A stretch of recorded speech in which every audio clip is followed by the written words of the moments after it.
An old woman was kicked out of a restaurant for looking poor, but no one knew she was the new boss. Wealth can buy luxury, but character is not for sale. No one expected these words would come from the mouth of an elderly woman in worn clothes, who had just been publicly humiliated at the Elysium, Manhattan's most exclusive and arrogant restaurant, where staff and customers stared at her with contempt, completely unaware that this simple woman, Ann Miller, held their fate in her wrinkled hands.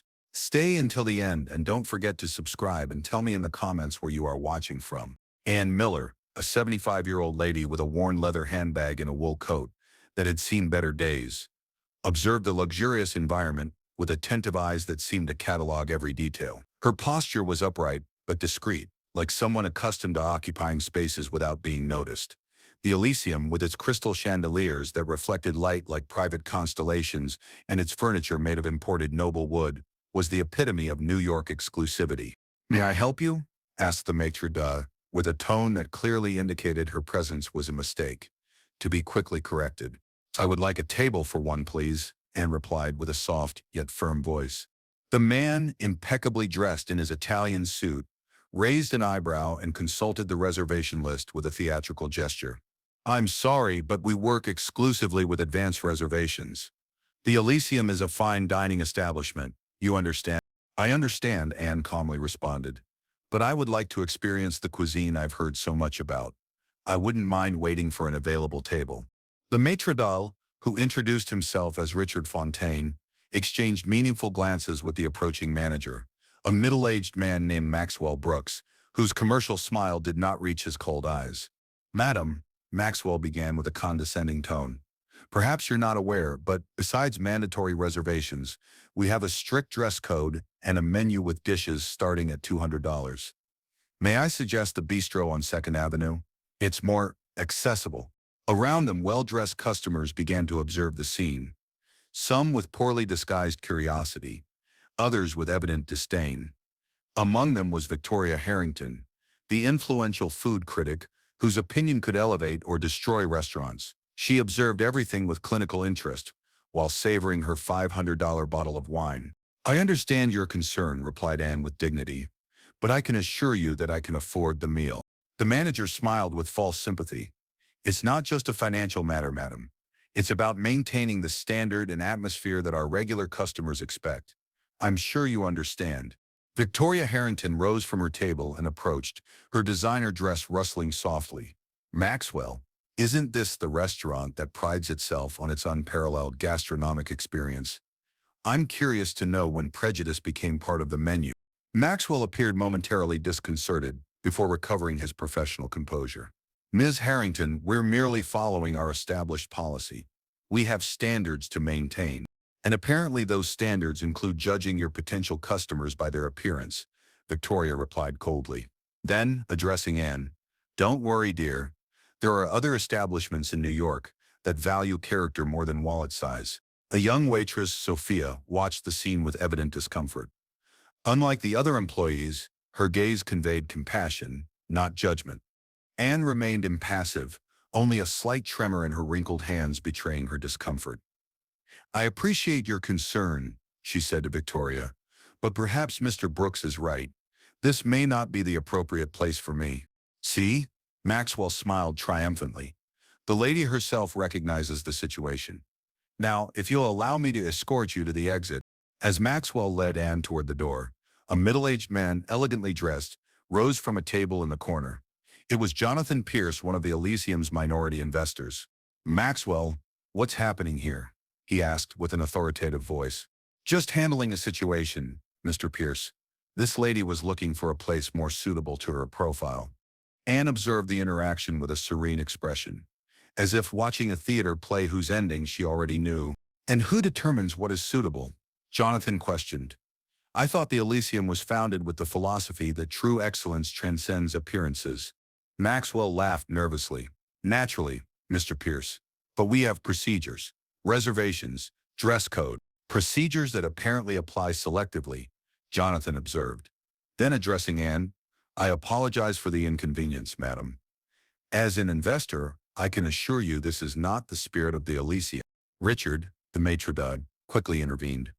"Mr. Pierce, with all due respect, You may be an investor, but the daily management of the restaurant falls to Mr. Brooks and the owner, who, as we know, has been absent for years.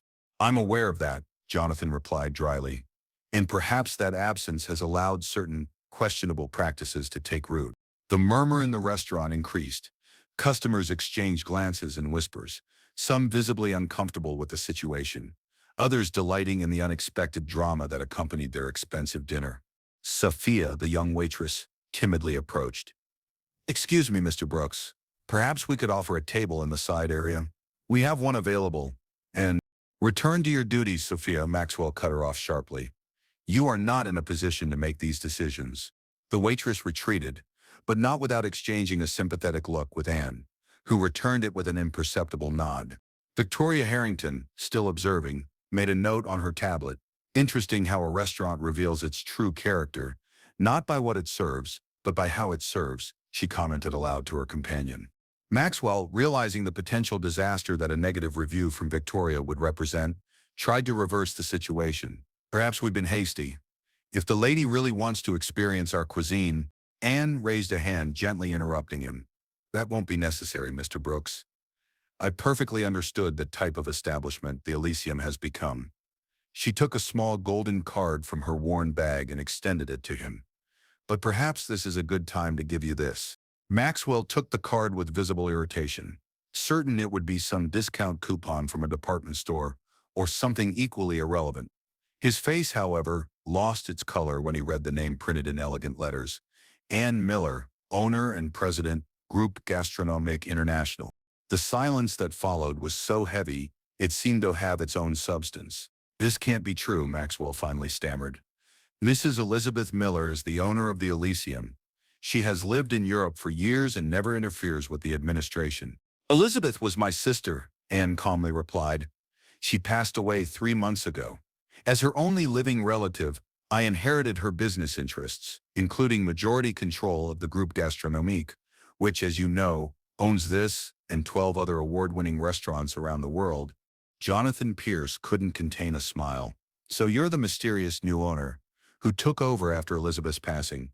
The board was informed of the change in control, but they didn't tell us your name." "I needed to see for myself how things were being conducted," Anne explained, her tone now assuming a subtle but undeniable authority. "And I confess that my incognito visit was more revealing than I expected." The entire restaurant seemed petrified. The waiters stopped in the midst of their tasks, customers temporarily forgot their expensive meals, and Maxwell Brooks looked like he was about to faint. "Mrs. Miller," he stammered, "there must be some misunderstanding. We were just following the procedures established by your sister. If we had known who you were—" "And that's precisely the problem, isn't it?" Anne interrupted, her voice now laden with a firmness that contrasted with her fragile appearance. "A customer only deserves respect if there's someone important, someone with power or influence. Is that the philosophy my sister established for the Elysium?" Victoria Harrington approached again, her professional interest clearly piqued. "Mrs. Miller," Victoria Harrington from Culinary Critique, "your revelation is fascinating. Would you be willing to comment on your plans for the Elysium and the rest of the group?" Anne smiled politely. "Soon, Miss Harrington. First, I have some internal matters to resolve." Turning to Maxwell, "Mr. Brooks, I would like a private meeting with you and the other managers." Now, the Elysium's meeting room maintained the same elegance as the restaurant, with its solid oak table and Italian leather chairs. Anne sat at the head, a position that Maxwell Brooks had occupied with unshakable confidence for years. Present were Maxwell, Richard Fontaine, executive chef Laurent Dubois, and Jonathan Pierce, whom Anne had invited as a representative of the minority investors. Sophia, the young waitress, was also there, summoned by Anne to everyone's surprise. "First," Anne began, "I'd like to clarify that my sister Elizabeth and I had very different philosophies about business and about life. While she believed in exclusivity and elitism, I've always advocated that true excellence should be accessible to all who value it, regardless of their appearance or social status." Maxwell shifted uncomfortably in his chair. "Mrs. Miller, the Elysium has built its reputation on exclusivity. Our customers expect a selected environment." "Selected based on what, Mr. Brooks? The brand of their clothes? The balance of their bank accounts? Or the respect they show for others?" Anne opened a folder she had brought with her, as simple as her bag, but equally functional. From it, she removed a series of bound reports. In the last 3 months, since I took control of the group, I've been studying each of our establishments in detail. The Elysium specifically concerns me. Despite the excellent reviews and the Michelin stars, our numbers show staff turnover 40% above the industry average and a 15% decline in returning clientele over the past year. She slid the documents across the table. Even more alarming are the dozens of reports of discrimination and unequal treatment documented in the anonymous satisfaction surveys that Elizabeth implemented but apparently never read. Maxwell looked increasingly uncomfortable. Mrs. Miller, in an establishment of our caliber, it's necessary to maintain certain standards. Not all customers understand the environment we're trying to create. And what environment would that be, Mr. Brooks? One where people are judged by appearance before proving their worth. Where employees like Sophia are silenced when they try to do what's right. Sophia, Anne turned to the young waitress. How long have you been working at the Elysium? 2 years, ma'am, replied Sophia, visibly nervous about being in that room where normally only top management entered. And what do you see here? The young woman hesitated, looking nervously at Maxwell, who stared at her with silent warning. You can speak freely, Anne assured. No retaliation will be tolerated. The Elysium has the best cuisine in the city, Sophia began cautiously, and many of us are proud to work here. She took a deep breath. There's an unofficial system. Customers are categorized as soon as they enter. VIPs, regulars, and disposables. The treatment varies drastically depending on the category. Laurent, the chef, intervened for the first time. It's true, I've noticed. Sometimes I prepare identical dishes that receive completely different reactions depending on who is consuming them. The food is the same, but the social context contaminates the experience. What I propose, continued Anne after listening attentively to the reports, is not to abandon the excellence that made the Elysium famous, but to redefine what we consider excellence. Not just in food and environment, but in service and the fundamental philosophy that guides our establishment. Jonathan Pierce nodded in approval. The investors have been expressing similar concerns for months, but we were always assured that everything was being managed according to the owner's vision. Elizabeth had her virtues, Anne acknowledged with a touch of sadness, but she allowed herself to be seduced by prestige and forgot the roots of the groupe gastronomique, which our parents founded with the idea of democratizing fine dining, not making it an exclusive club. What exactly are you proposing, Mrs. Miller? Asked Maxwell, his tone now calculatedly neutral. A silent revolution, replied Anne. The Elysium's food will remain exceptional, but our welcoming policy will change radically. Maxwell Brooks could no longer contain his frustration. This will destroy everything we've built. The Elysium is exclusive because it's inaccessible. That's what sets us apart, what makes us special. No, Mr. Brooks, Anne firmly corrected. What makes us special is the extraordinary quality of Chef Laurent's cuisine, the excellence of service when it's provided without prejudice, and the unique experience we create. None of that requires discrimination. I'll request my transfer to another restaurant in the group, Maxwell declared, standing up. I cannot participate in this social experiment. Anne remained calm. I regret to inform you, Mr. Brooks, but there will be no transfer. Your dismissal will be processed tomorrow with all the compensations provided for in your contract. Naturally. The silence that followed was absolute. As for you, Mr. Fontaine, Anne continued, addressing the maitre d', you have two options: adapt to the new philosophy, or follow the same path as Mr. Brooks. The decision is yours. 3 months later, the Elysium reopened after a short renovation. The environment remained elegant, but with a more welcoming subtlety. The reservation system remained, but a small section of the restaurant now operated without reservations, available to anyone who arrived, regardless of their appearance or attire. Sophia had been promoted to customer experience coordinator, working directly with Richard Fontaine, who surprisingly had chosen to stay and adapt to the changes. Chef Laurent, freed from previous restrictions, experimented with new menus that combined haute cuisine with more accessible elements. Anne, discreet as always, rarely appeared at the restaurant, but kept herself informed through weekly reports and occasional unannounced visits. Victoria Harrington had published a devastating critique of the old administration, and an enthusiastic one about the Elysium's new direction.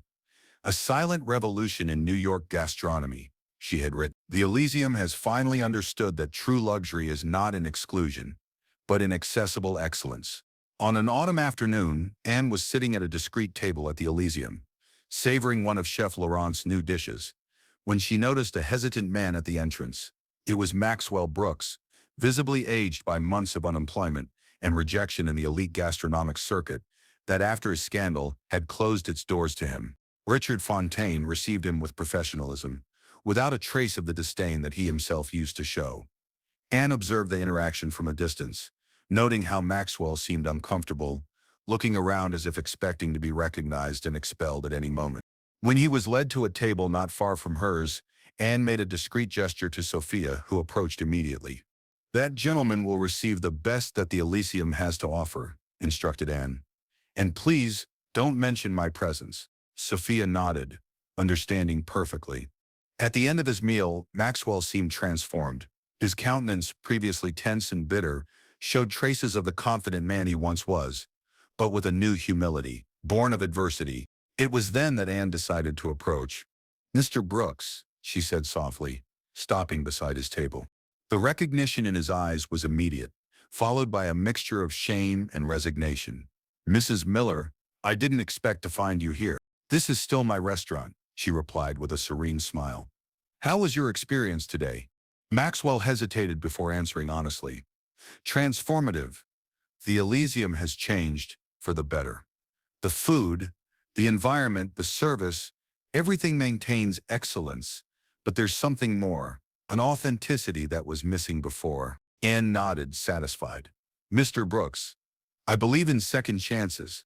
The Groupe Gastronomique is opening a new restaurant in Chicago. It wouldn't be a management position, at least not initially. But if you're interested," the surprise on Maxwell's face was genuine. "After everything, you would offer me a position. We all deserve the opportunity to learn and grow. Don't you agree? After all, that's the true essence of hospitality. Welcoming others not as we would like them to be, but as they are, offering the best we have to make their journey more meaningful." Maxwell Brooks stood up and, for the first time in his professional life, did something he never imagined doing.